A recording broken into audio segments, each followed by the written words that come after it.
यः परमं तपः।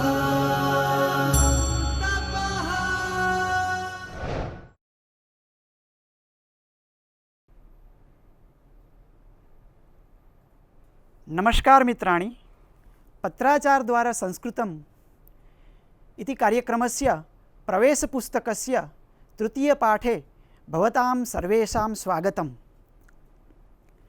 આજે આપણે ત્રીજા પાઠનો અભ્યાસ કરીશું। ત્રીજા પાઠના અભ્યાસની પહેલાં આપણે વિગત પહેલો પાઠ અને બીજા પાઠનું પઠન કર્યું અને હું આશા કરું છું કે આપણે તમે બધાએ પહેલા અને બીજા પાઠનો અભ્યાસ સારી રીતે પૂર્ણ કર્યો હશે। ત્રીજા પાઠની શરૂઆતમાં એક ધ્યેય વાક્ય આપેલું છે જે આપણને આ પાઠને ભણવા માટે પ્રેરણા પૂરી પાડે છે। સોત્સાહાનામ નાસ્તિ અસાધ્યમ નરાણામ। ઉત્સાહી લોકો માટે કંઈ જ અશક્ય નથી। જે લોકો ઉત્સાહી છે એમને આ સંસારમાં કશું જ પ્રાપ્ત કરવું એ મુશ્કેલ નથી। ઉત્સાહ જે છે એ જીવનમાં ખૂબ જ અગત્યનું પ્રેરક બળ છે, માટે કાર્યસિદ્ધિ માટે તે અનિવાર્યપણે રહેલું છે। તો આપણે કંઈક આવા જ ઉત્સાહ સાથે આ પાઠની શરૂઆત કરીએ છીએ। વિગત પાઠમાં આપણે પ્રથમ પુરુષ એટલે કે અન્ય પુરુષ એકવચન અને બહુવચનનો અભ્યાસ કર્યો હતો। આજે આપણે મધ્યમ પુરુષ એકવચનનો અભ્યાસ કરીશું। મધ્યમ પુરુષ એકવચનમાં કર્તાવાચક શબ્દ અને ક્રિયાવાચક શબ્દ આ બંનેને જોડીને વાક્ય બનાવીએ। જેમાં પ્રથમ વાક્ય ત્વમ પઠસી, તું ભણે છે। ત્વમ વદસી, તું બોલે છે। ત્વમ નમસી, તું નમે છે। ત્વમ પશ્યસી, તું જુએ છે। અને છેલ્લે ત્વમ પૃચ્છસી એટલે કે તું પૂછે છે। તો આ રીતના આપણે કર્તા અને ક્રિયાપદનો જોડીને મધ્યમ પુરુષના વાક્યો બનાવી શકીએ છીએ।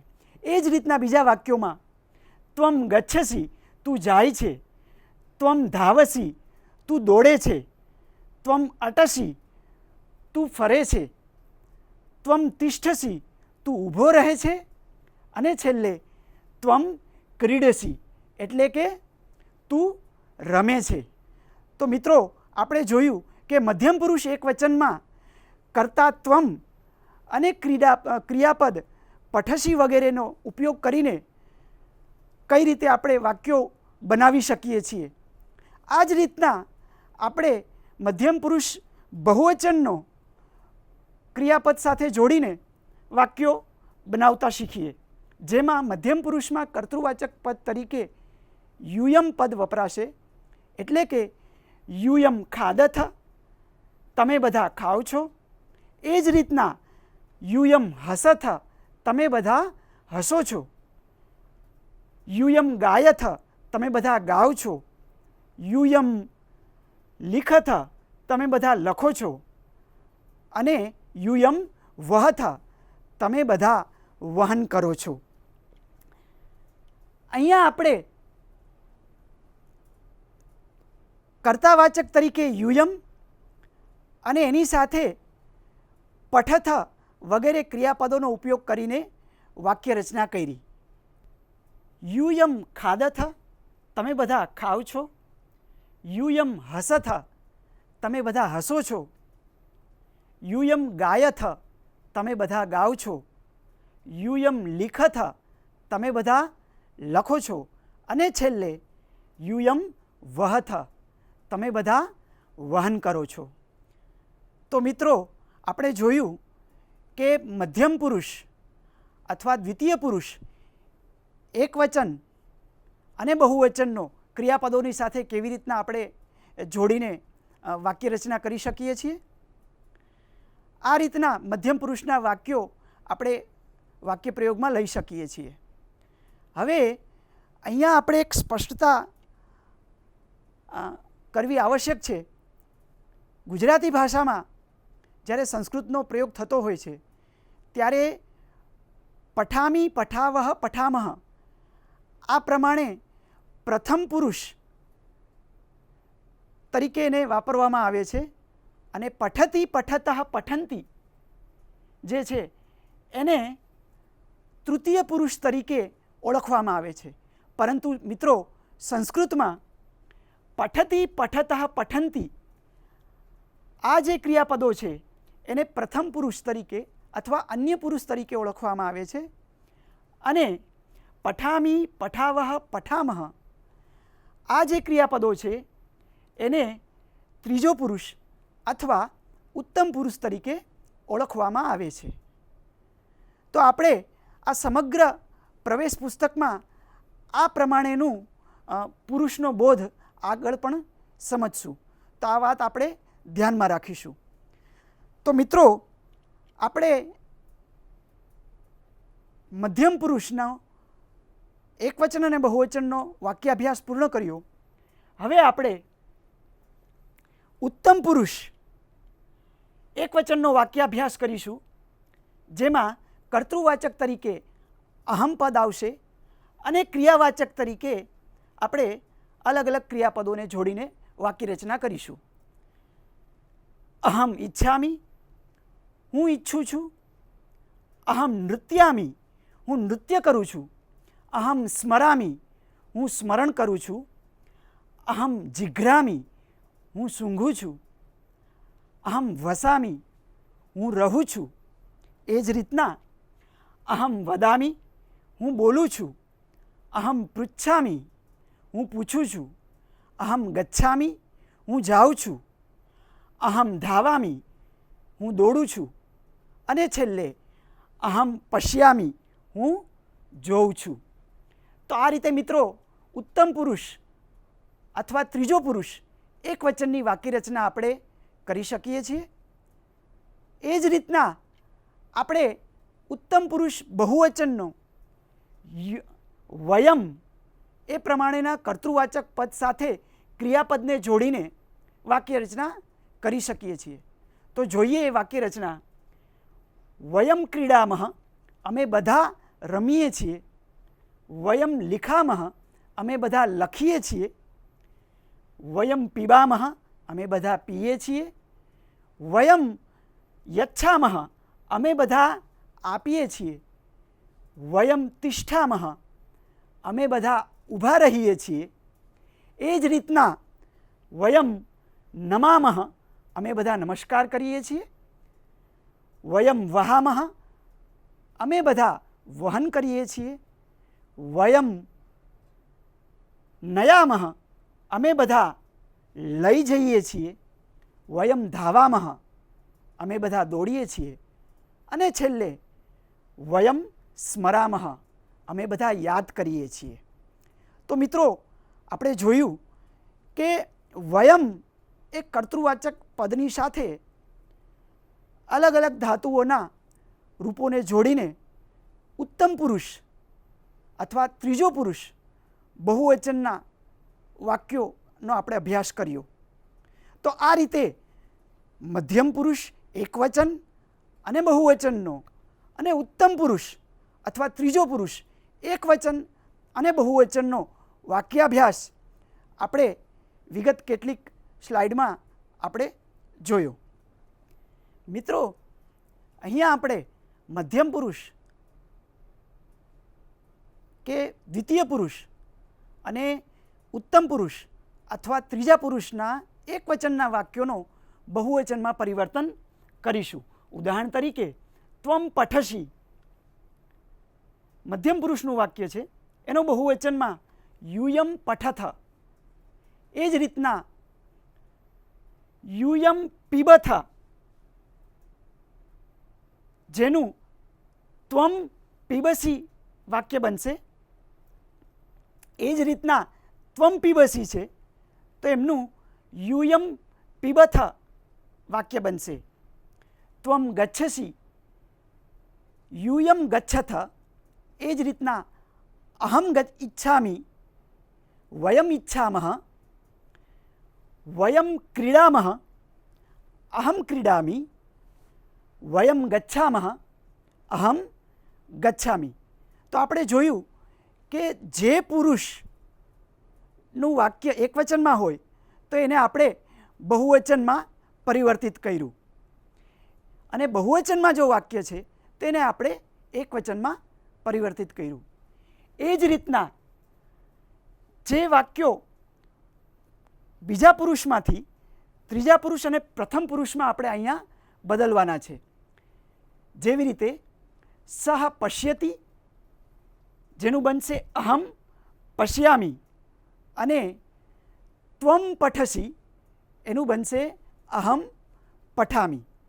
તો આ રીતે આપણે પ્રથમ પુરુષ એકવચનનું ત્રીજા પુરુષ એકવચનમાં અને બીજા પુરુષ એકવચનનું ત્રીજા પુરુષ એકવચનમાં વાક્ય પરિવર્તન જોયું. તો આ રીતે જે પણ આપણે વાક્યો પાછળ જોઈ ગયા છીએ એ વાક્યોનું પણ આપણે અલગ અલગ વાક્યોનું અલગ અલગ પુરુષોમાં પરિવર્તન કરીને વાક્યનો અભ્યાસ કરવો જોઈએ. મિત્રો, આપણે હવે અભ્યાસમાં પહેલા પુરુષ અથવા અન્ય પુરુષ અને બીજો પુરુષ અથવા મધ્યમ પુરુષના વાક્યોનો ત્રીજો પુરુષ અથવા ઉત્તમ પુરુષમાં આપણે પરિવર્તન કરીશું. ઉદાહરણ તરીકે સહ પશ્યતિ તે જુએ છે, અહમ પશ્યામિ એનું રૂપ પરિવર્તન થશે. એ જ રીતના ત્વમ પઠસી તેનું અહમ પઠામિ આ પ્રમાણેનું વાક્ય પરિવર્તન થશે. એ જ રીતના ત્વમ લિખસી તું લખે છે જેનું અહમ લિખામિ, સહ ગચ્છતિ અહમ ગચ્છામિ, ત્વમ ધાવસી અહમ ધાવામિ. એ જ રીતના સહ ઈચ્છતિ અહમ ઈચ્છામિ, ત્વમ ક્રીડસી અહમ ક્રીડામિ, સહ પિબતિ અહમ પિબામિ, ત્વમ ખાદસી અહમ ખાદામિ, સહ પૃચ્છતિ અહમ પૃચ્છામિ, ત્વમ અટસી અહમ અટામિ, સહ તિષ્ઠતિ અહમ તિષ્ઠામિ. તો આ રીતના આપણે પ્રથમ પુરુષ અને બીજા પુરુષના વાક્યોનો ત્રીજા પુરુષ એટલે કે ઉત્તમ પુરુષમાં આપણે પરિવર્તન જોયું. એ જ રીતના પહેલા પુરુષ અને બીજા પુરુષના બહુવચનના વાક્યોનો ત્રીજા પુરુષ એટલે કે ઉત્તમ પુરુષના બહુવચનમાં વાક્ય પરિવર્તન કરવાનું છે. ઉદાહરણ તરીકે આપેલું છે તે ઈચ્છંતી પ્રથમ પુરુષનું વાક્ય છે, જેનું આપણે ત્રીજા પુરુષ બહુવચનમાં પરિવર્તન કરશું વયમ ઈચ્છામઃ. એ જ રીતના યુયમ પીબથ તેનું વયમ પીબામઃ આ પ્રમાણેનું પરિવર્તન થશે. હવે અહીંયા આપણે બીજા કેટલાક વાક્યો જોઈએ. યુયમ ધાવથ વયમ ધાવામઃ, તે પિબંતી વયમ પિબામઃ, તાહ સ્મરંતી વયમ સ્મરામઃ, યુયમ વદથ વયમ વદામઃ, તે વસંતી વયમ વસામઃ. એ જ રીતના આગળ તાહ નૃત્યંતી વયમ નૃત્યામઃ, યુયમ જિઘ્રથ વયમ જિઘ્રામઃ, યુયમ પઠથ વયમ પઠામઃ, તાહ નમંતી વયમ નમામઃ, તે હસંતી વયમ હસામઃ. એ જ રીતના આગળ તાહ ગાયંતી વયમ ગાયામઃ, તે નયંતી વયમ નયામઃ. તો મિત્રો, આપણે જોયું કે પ્રથમ પુરુષ અને બીજા પુરુષના વાક્યોનો આપણે ત્રીજા પુરુષ બહુવચનમાં પરિવર્તન કર્યું, અને આ રીતના અન્ય વાક્યોનો પણ અભ્યાસ કરવાથી આપણું પ્રથમ પુરુષ, દ્વિતીય પુરુષ અને તૃતીય પુરુષનું દ્રઢીકરણ સારી રીતે થઈ શકે છે. હવે કોઈ પણ ભાષાને સમજવા માટે શબ્દ ભંડોળની આવશ્યકતા રહેતી હોય છે. શબ્દોનું જ્ઞાનથી આપણે વાક્ય રચના સારી રીતે કરી શકીએ છીએ. પહેલા પાઠમાં, બીજા પાઠમાં આપણે કેટલાક શબ્દો શીખ્યા, એવી રીતના આપણે ત્રીજા પાઠમાં પણ પુલ્લિંગ અને સ્ત્રીલિંગ શબ્દોના કેટલાક વધારે શબ્દોનો અભ્યાસ કરીશું. જેમાં પુલ્લિંગ શબ્દોમાં વાનરહ એટલે કે વાંદરો, મંડૂકહ એટલે કે દેડકો, મકરહ મગર, શશઃ સસલું, ભલ્લુકહ રીંછ, કર્કટકઃ કરચલો, મૂષકઃ ઉંદર, શુકરઃ સુવર, અજહ બકરો, કૂર્મઃ કાચબો, મત્કુણઃ માકડ, અજગરઃ અજગર, મહિષઃ પાડો, ગર્દભઃ ગધેડો, શુનકઃ કૂતરો, માર્જારઃ બિલાડો, વૃષભઃ બળદ, વૃકઃ એટલે કે વરુ, શૃગાલઃ શિયાળ અને મીનઃ એટલે કે માછલી. તો આ રીતે આપણે પુલ્લિંગ શબ્દોનો અભ્યાસ કર્યો. એ જ રીતના કેટલાક સ્ત્રીલિંગ શબ્દો પણ જોઈ લઈએ. સ્ત્રીલિંગ શબ્દો કેટલાક જોઈએ, જેમાં ગૃહગોધિકા ગરોળી, અજા બકરી, મક્ષિકા માખી અને પીપીલિકા એટલે કીડી. તો આ રીતના પુલ્લિંગ અને સ્ત્રીલિંગ શબ્દોનો આપણે અભ્યાસ કર્યો. આ શબ્દો આપણે જ્યારે વાક્ય રચના કરીએ છીએ ત્યારે ખૂબ જ મહત્ત્વના હોય છે. હવે આપણે પાઠના મુખ્ય બિંદુ તરફ આગળ વધીએ. દકારાંત સ્ત્રીલિંગક યુષ્મત શબ્દ જે મધ્યમ પુરુષ માટે કર્તાવાચક તરીકે ઉપયોગમાં લેવામાં આવે છે. યુષ્મત શબ્દના રૂપો ત્રણેય લિંગમાં એક સરખા છે, એટલે કે કર્તા પુલ્લિંગમાં હોય, સ્ત્રીલિંગમાં હોય કે પછી નપુંસકલિંગમાં હોય તો પણ યુષ્મત શબ્દના રૂપોમાં કોઈ પરિવર્તન થતું નથી. એકવચન, દ્વિવચન, બહુવચનના અહીંયા એના રૂપો આપેલા છે. યુષ્મત શબ્દમાં ત્વમ એટલે કે તું, યુઆમ એટલે કે તમે બે અને યુયમ એટલે કે તમે બધા. એ જ રીતના અસ્મત શબ્દમાં અહમ એટલે કે હું, આવામ એટલે કે અમે બે અને વયમ એટલે અમે બધા. તો આ રીતે યુષ્મદ અને અસ્મદ શબ્દ એ આપણે સમજી શકીએ છીએ. ક્રિયાપદ ત્રણેય કાળમાં કર્તાના પુરુષ અને વચનને અનુસરે છે. જો કર્તા એક વચનમાં છે તો ક્રિયાપદ એક વચનમાં રહેશે, અને એ જ રીતના કર્તા દ્વિવચન અથવા બહુવચનમાં હોય તો ક્રિયાપદ પણ દ્વિવચન અને બહુવચનનું અનુસરણ કરશે. વર્તમાન કાળ પ્રથમ પુરુષ અથવા અન્ય પુરુષ પઠતી, પઠતઃ, પઠંતી. એ જ રીતના વર્તમાન કાળ બીજો પુરુષ અથવા મધ્યમ પુરુષ પઠસી, પઠથઃ, પઠથ. અને વર્તમાન કાળ ત્રીજો પુરુષ અથવા ઉત્તમ પુરુષ એના રૂપ બનશે પઠામી, પઠાવહ, પઠામહ. તો આ રીતના આપણે રૂપો જોયા. બીજા પુરુષના ક્રિયાપદો આ પ્રમાણે હોય છે: કર્તૃવાચક શબ્દ, ક્રિયાપદ અને વચન. ત્વમ એ કર્તૃવાચક પદ છે. ક્રિયાપદ તરીકે આપણે પઠ ધાતુનું પઠસી એવું રૂપ લીધેલું છે, અને વચન તરીકે એ એક વચનનું રૂપ છે, ત્વમ પઠસી. દ્વિવચનમાં યુઆમ પઠથઃ અને બહુવચનમાં યુયમ પઠથ.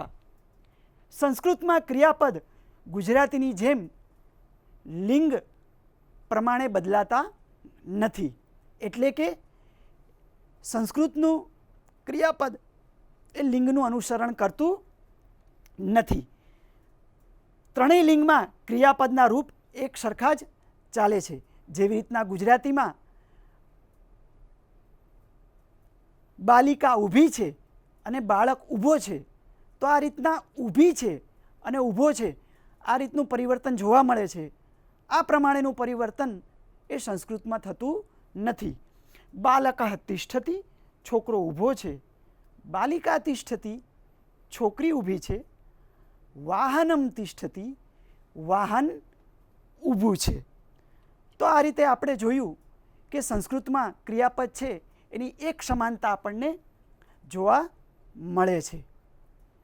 મિત્રો, હવે આપણી સામે પ્રહેલિકા, જેને આપણે ઉખાણા તરીકે પણ ઓળખીએ છીએ, સંસ્કૃતમાં એક નિશ્ચિત પદ્યમાં પ્રશ્ન પૂછવામાં આવતો હોય છે અને એ પ્રશ્નનો ઉત્તર એ જ શ્લોકમાં રહેલો હોય છે. ભણનારા અભ્યાસુએ એ ઉત્તરને પોતાના બુદ્ધિ ચાતુર્યથી શોધવાનો રહેલો હોય છે. તો આપણે આવી જ કંઈક પ્રહેલિકાનો આજે અભ્યાસ કરીશું. સીમંતિની શુકા શાંતા, રાજા કો ભૂત ગુણોત્તમઃ, વિદુષામ કા સદા વંદ્યા, અત્રૈવોક્તમ ન બુધ્યતે. અહીંયા પ્રહેલિકામાં 4 પદો આપેલા છે, જેમાં પ્રથમ પદમાં સીમંતિનીષુ કા શાંતા, સ્ત્રીઓમાં સૌથી શાંત સ્ત્રી કઈ છે? રાજા કોભૂત ગુણોત્તમઃ, રાજાઓમાં સૌથી ગુણવાન રાજા કયો છે? ત્રીજા પાદમાં વિદુષામ કા સદા વંદ્યા, વિદ્વાનોમાં સદા વંદ્યા કા, હંમેશા વંદન કરવા યોગ્ય કોણ છે? અત્રૈવોક્તમ ન બુધ્યતે, અહીંયા શ્લોકમાં જ કહેવાયેલું છે છતાં જણાતું નથી. તો મિત્રો, આ પ્રહેલિકાનો અર્થ તમારે શોધવાનો છે. એનો જવાબ એ આ શ્લોકમાં જ આપેલો છે. આપને હું એટલું કહી શકું કે દરેક પાદના કોઈ એક નિશ્ચિત અક્ષરને આપ જોડશો તો સહેલાઈથી આપ આ પ્રહેલિકાનો જવાબ શોધી શકશો.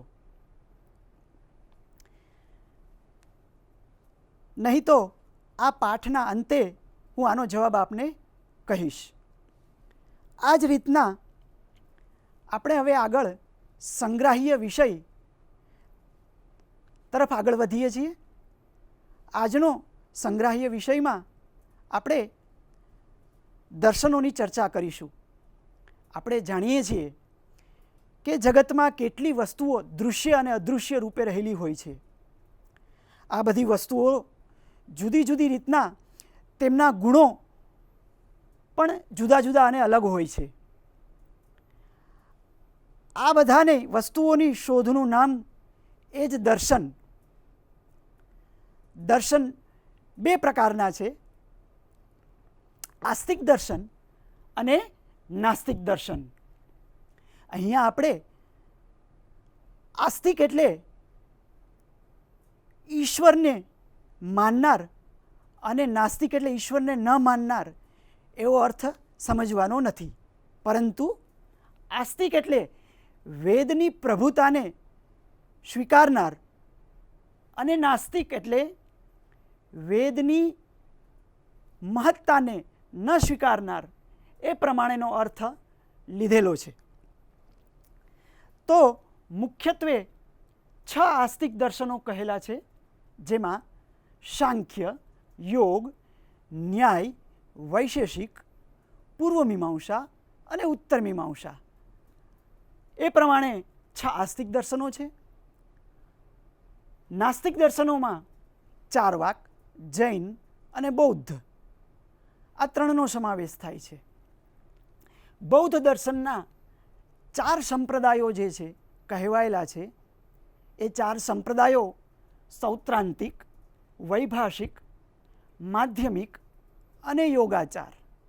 જેને વિજ્ઞાનવાદ તરીકે પણ ઓળખાય છે.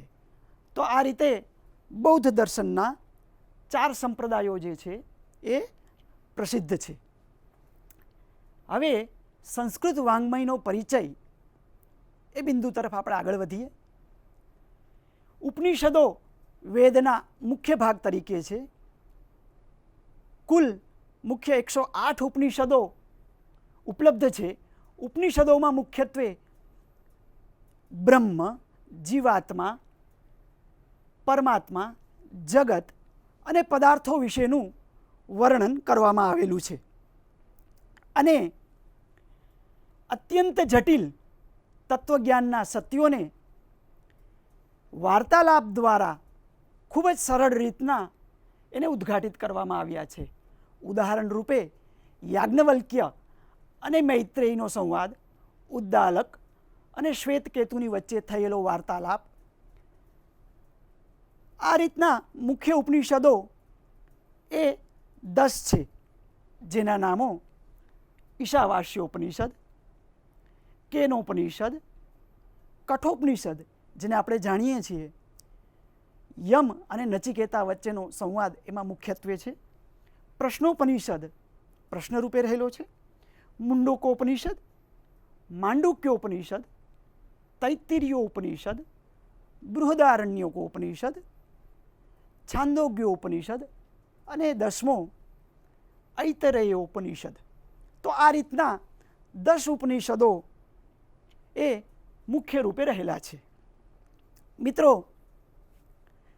હવે આજના 3જા પાઠની કથા મૂઢ જંબુક. કથા ખૂબ જ પ્રસિદ્ધ છે, છતાં પણ એ કથાને રોચક રીતના ચિત્ર દ્વારા આપણે વાંચીએ અને ચિત્રો દ્વારા આપણને સંસ્કૃત વાક્યોને સરળતાથી સમજી શકશું. એક જંબુક અસ્તિ, સહ એકદા આહારાર્થમ વને ભ્રમતિ, સહ દ્રાક્ષાલતામ પશ્યતિ, શાખાયામ અનેકાની દ્રાક્ષાફલાની સંતિ, તાની પક્વાની. જંબુક અદ્ય મમ દ્રાક્ષાફલાનાં ભોજનમ ઇતિ ચિંતયતિ, દ્રાક્ષાં લબ્ધુમ ઉપરી ઉત્પતતિ, કિંતુ દ્રાક્ષાફલાની ન પ્રાપ્નોતિ. જંબુક પુનઃ પુનઃ ઉત્પતતિ, તથાપि ફલાની ન પ્રાપ્નોતિ. જંબુક કુપિતઃ ભવતિ, સહ તાની દ્રાક્ષાફલાની નિંદતિ, દ્રાક્ષાફલાની આમ્લાની ઇતિ વદતિ, અનંતરમ સ્વસ્થાનમ ગચ્છતિ. મિત્રો, આપણે જોયું કે કથામાં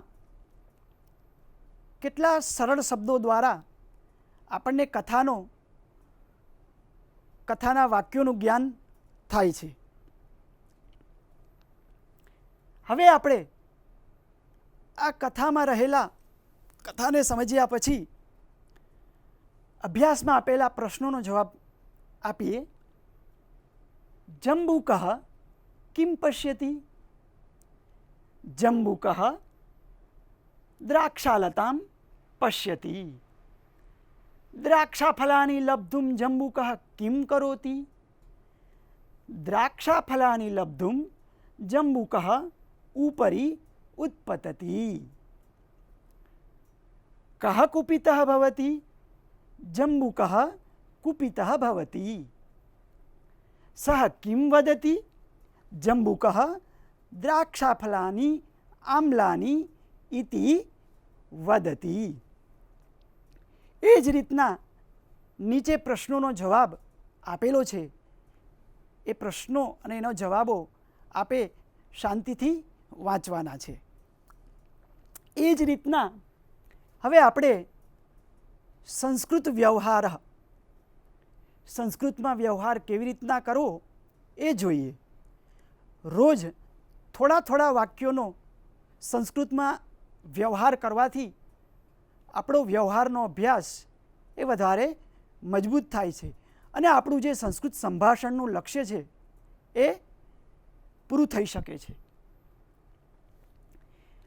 ભવતી કુતઃ આગચ્છતિ? અહમ વિદ્યાલયતઃ આગચ્છામિ.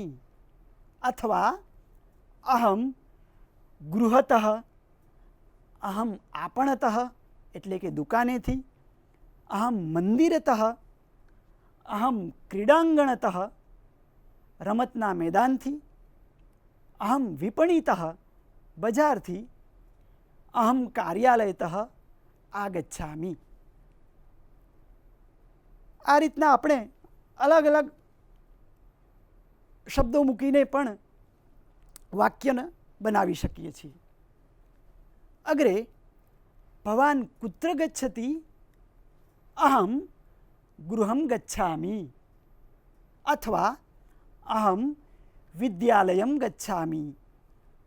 આપણમ મંદિરમ ક્રીડાંગણમ વિપણીમ કાર્યાલયમ ગચ્છામિ. અધ્યયનમ કથમ ચલતિ? સમ્યક પ્રચલતિ. કાર્યમ કથમ અસ્તિ? યથા પૂર્વમ. તો આ રીતે આપણે નાના નાના વાક્યોનો અભ્યાસ કરીને આપણું ભાષા અભ્યાસને વધારે દ્રઢ કરી શકીએ છીએ. મિત્રો, 7મા સોપાન તરીકે સંખ્યા આપણે શીખીશું. સંખ્યામાં વિગત પાઠમાં 10, 20, 30 આ માટેનું 10, 20, 30, 40, 50, 60, 70, 80, 90, 100 આનો અભ્યાસ કર્યો. આજે આપણે 1 થી 20 અને આગળ 25 સુધીનો આપણે અભ્યાસ કરીશું. એકમ, દ્વે, ત્રીણી, ચત્વારી, પંચ, ષડ, સપ્ત, અષ્ટ, નવ, દશ, એકાદશ, દ્વાદશ, ત્રયોદશ, ચતુર્દશ, પંચદશ, ષોડશ, સપ્તદશ, અષ્ટાદશ, નવદશ, વિંશતિઃ. એ જ રીતના એકવિંશતિઃ, દ્વાવિંશતિઃ, ત્રયોવિંશતિઃ, ચતુર્વિંશતિઃ, પંચવિંશતિઃ આ પ્રમાણે આપણે 25 સુધીની સંખ્યાઓ જોઈ. સમયને આપણે કઈ રીતના બોલી શકીએ એનો આપણે અભ્યાસ કરીશું. પાછલા પાઠમાં 5 વાગ્યા એટલે કે પંચવાદનમ, 5:30 વાગ્યા સાર્ધપંચવાદનમ વગેરે સમયવાચકનો અભ્યાસ આપણે કર્યો હતો. આજે આપણે 5 ને 5 થઈ છે એટલે કે 5:05 થયેલી છે. તો એને આપણે કઈ રીતના બોલશું? પંચાધિક પંચવાદનમ. શું બોલશું? પંચાધિક પંચવાદનમ. એ જ રીતના 7:05 થઈ છે તો શું બોલશું? પંચાધિક સપ્તવાદનમ. 9:05 થઈ હોય તો પંચાધિક નવવાદનમ. એ જ રીતના 5:10 થઈ છે તો આપણે એને કઈ રીતના બોલશું? દશાધિક પંચવાદનમ. એ જ રીતના 7:10 થઈ હોય તો દશાધિક સપ્તવાદનમ. 9:10 થયેલી હોય તો દશાધિક નવવાદનમ. અર્થાત ઉપરનો જે સમય છે એ પહેલાં મૂકવામાં આવે છે, અધિક શબ્દને જોડવામાં આવે છે અને પછી જે સમય થયો હોય પંચવાદનમ, ષડવાદનમ વગેરે શબ્દ મૂકવામાં આવે છે. એ જ રીતના 9માં 5 ઓછી છે એવું આપણે બતાવવું છે. તો એના માટે 5 ઓછી છે માટે એને પહેલાં મૂકશું પંચોન નવવાદનમ. અહીંયા ઉન એટલે ઓછું એ અર્થમાં વપરાયેલો શબ્દ જોડેલો છે. પંચોન નવવાદનમ એટલે કે 9માં 5 ઓછી. એ જ રીતના દશોન નવવાદનમ એટલે કે 9માં 10 ઓછી. એ જ રીતના 10માં 5 ઓછી હોય તો પંચોન દશવાદનમ. એ જ રીતના આ 10માં 10 ઓછી હોય તો એને આપણે દશોન દશવાદનમ.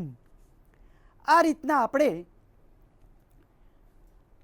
અધિક અને ઊન ઓછું આ પ્રમાણેના સમયનો વ્યવહાર કરી શકીએ છીએ.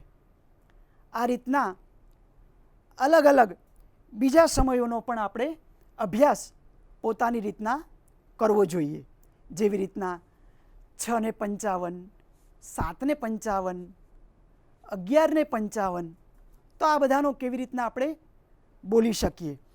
ઉદાહરણ તરીકે 11:55 તો એટલે કે 12માં 5 ઓછી તો પંચોન દ્વાદશવાદનમ અથવા 12માં 10 ઓછી છે તો દશોન દ્વાદશવાદનમ.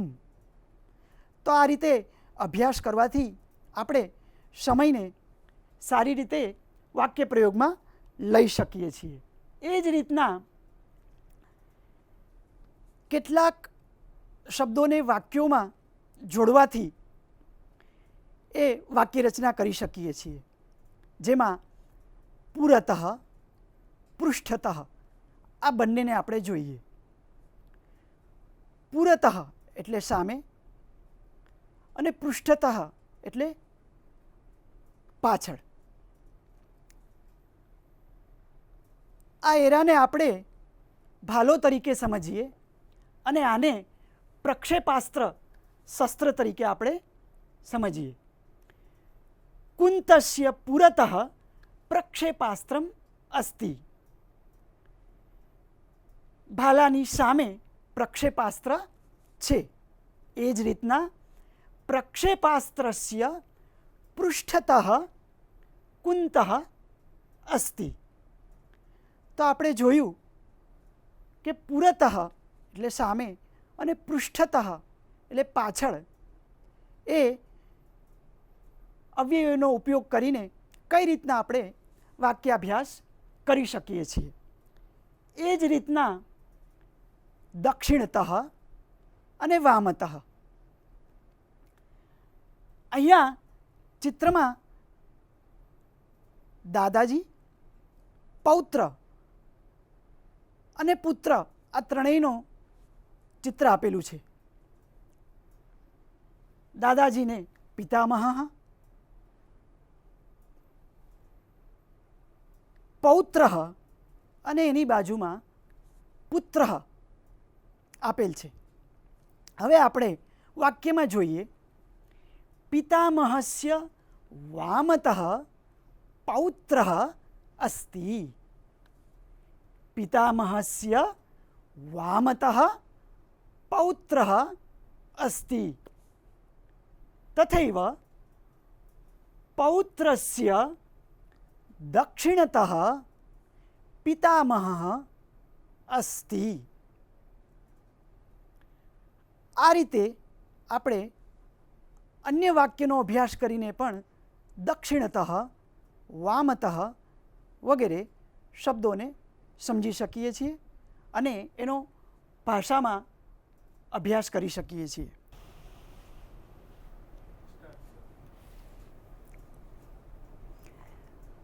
હવે આપણે ઇતઃ તતઃ ગૃહતઃ કુતઃ આ પ્રમાણે કેટલાક શબ્દોનો અર્થ સમજી અને વાક્ય પ્રયોગ કરીએ. ઇતઃ એટલે અહીંથી, તતઃ એટલે ત્યાંથી. એ જ રીતના કોઈ શબ્દની પાછળ તહ જોડવામાં આવે તો થી અર્થ જોડાય છે. ગૃહતઃ એટલે ઘરેથી, કુતઃ એટલે ક્યાંથી. સુરેશ અને રમેશ આ બંને કાલ્પનિક પાત્રો અહીં લીધેલા છે અને એ બંનેના સંવાદને લઈને બંને એકબીજાને પરસ્પર મળે છે અને વાર્તાલાપ કરે છે. તો એ સંવાદ અહીંયા આ શબ્દોના પ્રયોગ સાથે બતાવેલા છે. સુરેશઃ ભવતઃ ગૃહતઃ પ્રયાગઃ બહુ દૂરે અસ્તિ કિમ? ન, ઇતઃ પ્રયાગઃ બહુ દૂરે નાસ્તિ. સુરેશઃ પ્રયાગતઃ હરિદ્વારં બહુ દૂરે અસ્તિ કિમ? રમેશઃ આમ, તતઃ હરિદ્વારં બહુ દૂરે અસ્તિ. સુરેશઃ ભવાન કુતઃ આગચ્છતિ? અહમ ગૃહતઃ આગચ્છામિ. ભવાન કિમર્થં પૃચ્છતિ? સુરેશઃ અહમ આગામી માસે ભ્રમણં કરોમિ. રમેશઃ ભવાન કુત્ર કુત્ર ગચ્છતિ? અહમ ઇતઃ પ્રયાગં ગચ્છામિ, પ્રયાગતઃ હરિદ્વારં ગચ્છામિ, તતઃ ગૃહમ આગચ્છામિ. તો મિત્રો, આપણે જોયું કે આ સુરેશ અને રમેશના વાર્તાલાપમાં ઇતઃ, તતઃ, ગૃહતઃ અને કુતઃ આ શબ્દોનો પ્રયોગ કેવી રીતના કરેલો છે. ત્યારબાદ એવી જ રીતના શીઘ્રમ, મંદમ, ઉચ્ચૈઃ, નીચૈઃ આ શબ્દોનો પ્રયોગ કેવી રીતના વાક્યમાં કરી શકાય એ આપણે હવે જોઈએ. સંસ્કૃતમાં આ શબ્દો અવ્યય તરીકે ઓળખાય છે. શીઘ્રમ એટલે ઝડપથી, મંદમ એટલે ધીમે, ઉચ્ચૈઃ મોટેથી, નીચૈઃ ધીમેથી. અશ્વઃ શીઘ્રમ ધાવતી, ઘોડો ઝડપથી દોડે છે. એ જ રીતના કૂર્મઃ મંદમ ચલતી, કાચબો ધીમે ચાલે છે. રાજનૈતિક નેતા ઉચ્ચૈઃ ભાષણમ કરોતિ, રાજનેતા મોટેથી ભાષણ કરે છે. એ જ રીતે મહિલા નીચૈઃ સંભાષણમ કરોતિ, મહિલા ધીમેથી વાર્તાલાપ કરે છે. તો આપણે શીઘ્રમ, મંદમ, ઉચ્ચૈઃ, નીચૈઃ આ અવ્યયવાચક શબ્દોનો કેવી રીતના પ્રયોગ થાય એ જોયું. હવે ચ, ઉપરી, અધઃ આ બંને અવ્યયવાચક શબ્દોનો વાક્યમાં કેવી રીતના પ્રયોગ કરવો એ આપણે જોઈએ. કાદંબર્યાઃ ઉપરી મહાભારતમ અસ્તિ. એ જ રીતના મહાભારતસ્ય અધઃ કાદંબરી અસ્તિ. રામાયણસ્ય અધઃ રઘુવંશમ અસ્તિ. અને રઘુવંશસ્ય ઉપરી રામાયણમ અસ્તિ. તો મિત્રો, આપણે જોયું કે ઉપરી અને અધઃ એ બંને અવ્યયવાચક શબ્દોનો ઉપયોગ કરીને કેવી રીતના આપણે વાક્ય રચના કરી શકીએ છીએ. આનો અર્થ આપણને ખ્યાલ આવી ગયો હશે. ઉપરી એટલે ઉપર અને અધઃ એટલે નીચે. સપ્તમી વિભક્તિનો પરિચય. ગુજરાતીમાં જે અર્થમાં માં, ઉપરનો પ્રયોગ થાય છે તેવા જ અર્થમાં સંસ્કૃતમાં સપ્તમી વિભક્તિનો ઉપયોગ થાય છે. જેમ કે સહ માર્ગે ગચ્છતિ, તે માર્ગ ઉપર જાય છે. વ્યક્તિ કે વસ્તુના આધારને સપ્તમી વિભક્તિ થાય છે.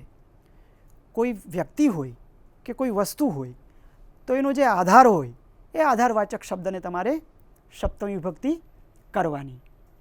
ગૃહે બાલકઃ ક્રીડતિ, ઘરમાં બાળક રમે છે. એ જ રીતના ઉત્પીઠિકાયામ દૂરદર્શનમ અસ્તિ, મેજ ઉપર દૂરદર્શન એટલે ટીવી છે. વિષયનું જ્ઞાન થાય તે વિષય જેમાં હોય તેને પણ આધાર માનવામાં આવે છે. તેથી વિષયના આધારને પણ સપ્તમી વિભક્તિ થાય છે. જેમ કે મહાભારતે ભગવદ્ ગીતા અસ્તિ, તો અહીંયા મહાભારતમાં ભગવદ્ ગીતા રહેલી છે માટે ભગવદ્ ગીતા રૂપી વિષયનું જ્ઞાન આપણને મહાભારતમાં થાય છે. તો એ મહાભારત શબ્દને પણ સપ્તમી વિભક્તિ થાય છે. શ્રી સૂક્તમ ઋગ્વેદે અસ્તિ, તો અહીંયા શ્રી સૂક્ત એ ઋગ્વેદમાં રહેલું છે માટે ઋગ્વેદને સપ્તમી વિભક્તિ આપણે કરી શકીએ છીએ. એ જ રીતના કોઈ ક્રિયા જણાવેલ સમય પર થતી હોય તે સમયવાચક શબ્દને પણ સપ્તમી વિભક્તિ થાય છે. કોઈ ક્રિયા આપણે કોઈ વિશેષ સમયમાં કરવાની હોય, નિશ્ચિત સમયમાં પણ કરવાની હોય તો તે સમયવાચક શબ્દને પણ સપ્તમી વિભક્તિ કરવામાં આવે છે. સા પંચવાદને ઉત્તિષ્ઠતિ, તેણી 5 વાગે ઉઠે છે. અહીંયા એક વાક્યનો આપણે અભ્યાસ કર્યો. હવે આપણે એક કોષ્ટક દ્વારા આપણી દિનચર્યાને કેવી રીતના સપ્તમી વિભક્તિ જોડી અને બનાવી શકીએ છીએ વાક્યો, તે આપણે જોઈએ. અહીંયા એ પૂર્વે નીચે આપેલા શબ્દોના સપ્તમી વિભક્તિ એક વચનમાં આપણે રૂપો બદલીએ. આસંદઃ આસંદે, હસ્તઃ હસ્તે, સ્યુતઃ સ્યુતે, ગ્રંથઃ ગ્રંથે, દેશઃ દેશે, દીપઃ દીપે. આકારાંત શબ્દોમાં સભા સભાયામ, માલા માલાયામ, શાખા શાખાયામ, ઉત્પીઠિકા ઉત્પીઠિકાયામ, સંચિકા સંચિકાયામ અને પંચિકા પંચિકાયામ. તો આ રીતના આકારાંત શબ્દોને સપ્તમી વિભક્તિમાં કેવી રીતના પરિવર્તિત કરવા એ આપણે જોયું. હવે દીર્ઘઈકારાંત શબ્દોને સપ્તમી વિભક્તિમાં કેવી રીતના બદલી શકાય છે એ આપણે જોઈએ. લેખની લેખન્યામ, કર્તરી કર્તર્યામ, ઘટી ઘટ્યામ. એ જ રીતના કૂપી કુપ્યામ, અંકની અંકન્યામ, દ્રોણી દ્રોણ્યામ. એ જ રીતના નપુંસકલિંગ શબ્દોને સપ્તમી એકવચનમાં પરિવર્તિત કરીએ. અહીંયા જે રીતના પુલ્લિંગ શબ્દોનું સપ્તમી વિભક્તિમાં પરિવર્તન થાય છે એ જ પ્રમાણે નપુંસકલિંગ શબ્દોનું પણ પરિવર્તન થાય છે. અર્થાત પુલ્લિંગ અને નપુંસકલિંગ શબ્દો તૃતીયા વિભક્તિથી એક સમાન ચાલે છે માટે બંનેમાં કોઈ તફાવત હોતો નથી. આમ છતાં આપણે કેટલાક શબ્દોનું સપ્તમી એકવચનમાં પરિવર્તન જોઈએ. પુસ્તકમ પુસ્તકે, ભવનમ ભવને, કૃષ્ણફલકમ કૃષ્ણફલકે, વાહનમ વાહને, નગરમ નગરે, અને છેલ્લે વસ્ત્રમ વસ્ત્રે. તો આ રીતના નપુંસકલિંગ શબ્દોનું પરિવર્તન આપણે જોયું. હવે બીજા કેટલાક શબ્દો આસંદઃ આસંદે, હસ્તઃ હસ્તે, સ્યુતઃ સ્યુતે, ગ્રંથઃ ગ્રંથે, દેશઃ દેશે, દીપઃ દીપે. હવે ક નીચેના કોષ્ટકની મદદથી પૂર્ણ વાક્ય બનાવો અને બોલીને તેનો અભ્યાસ કરો. આપણે પાઠ્યપુસ્તકમાં એક સર્કલ બનાવેલું છે જેમાં કેટલાક શબ્દો આપેલા છે, એની પાસેના ચોકઠામાં બીજા કેટલાક શબ્દો આપેલા છે અને છેલ્લે ક્રિયાવાચક અસ્તિ ક્રિયાપદ મૂકેલું છે. તો આપણે એમાંથી કેટલાક શબ્દો લઈને એની વાક્ય રચના કેવી રીતના કરવી એ જોઈએ. છાત્રઃ પાઠશાલાયામ અસ્તિ. એ જ રીતના જલમ સમુદ્રે અસ્તિ. અને છેલ્લું વાક્ય ગુણઃ મનુષ્યે અસ્તિ. તો મિત્રો આપણે જોયું કે યોગ્ય શબ્દનો યોગ્ય શબ્દ સાથે આધાર તરીકે લઈ અને ક્રિયાપદ જોડીને વાક્ય કેવી રીતના પૂર્ણ કરી શકાય છે. બાકીના શબ્દો છે એને આધારવાચક શબ્દને જોડીને આપણે જાતે વાક્યાભ્યાસ કરવો જોઈએ. ઉદાહરણ નીચે ગુણઃ મનુષ્ય અસ્તિ એ આપેલું છે. હવે આપણે ગ આ ક્રમમાં કુત્ર એટલે કે ક્યાં આ અવ્યયવાચક શબ્દનો પ્રયોગ કરીને વાક્યાભ્યાસ કરીશું. અહીંયા કોષ્ટકમાં શું ક્યાં રહે છે તેને બતાવવા માટે કેટલાક શબ્દો છે મૂકેલા છે, જેવી રીતના ચિત્રમ પાઠે અસ્તિ. ચિત્રમ પાઠે અસ્તિ. ચાલકઃ યાને અસ્તિ. લતા પુષ્પમ લતાયામ અસ્તિ. અને ફલમ વૃક્ષે અસ્તિ. તો આ રીતના કોઈ વસ્તુ કે પદાર્થને આધારવાચક શબ્દની સાથે સપ્તમી જોડી અને વાક્ય રચના કરવામાં આવે છે. કદા ક્યારે જેનું આપણે પાછળ અભ્યાસ જોયો. અહીંયા કયા સમયે કઈ ક્રિયા થાય છે એ બતાવેલી છે. પંચવાદને જાગરણમ, ષડવાદને ઈશસ્મરણમ, સાર્ધષડવાદને વ્યાયામઃ, સાર્ધ સપ્તવાદને ચાયપાનમ, સાર્ધ સપ્તવાદને સમાચારપત્ર પઠનમ. અર્થાત એક જ સમયે બે ક્રિયા છે એ બતાવેલી છે. અષ્ટવાદને અલ્પાહારઃ, નવવાદને કાર્યાલયઃ, સાર્ધદશવાદને કાર્યારંભः, સાર્ધદ્વાદશવાદને ભોજનમ,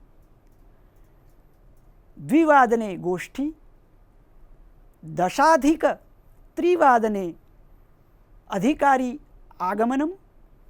અહીંયા ખરેખર સંધિ કરીને અધિકારી આગમનમ આવું થઈ શકે.